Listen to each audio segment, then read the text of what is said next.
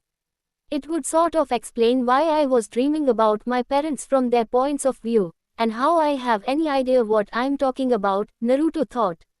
So Kakashi-sensei, what are we going to do today? Sakura asked. Not more D-rank missions, I hope. No, Kakashi said. Hokage-sama has decided to give our team a week off from missions since our last one was upgraded from AC rank to an A rank. So today we will be expanding on what you were taught in Nami. Tree climbing, Naruto asked. Correct, but we already know how to climb trees with our chakra, Sakura whined. That might be true, but you haven't mastered it, Kakashi said. You have only mastered this exercise when you can stay attached to a vertical surface for 3 hours straight or are able to fight on a vertical surface without having to think about channeling chakra. So you three know the drill, get to it. Sakura and Naruto groaned while Sasuke sneered, but the trio of genin made their way over to the group of trees that lined the sparring circle. Slowly, Naruto made his way up his tree, focusing on completing the exercise correctly.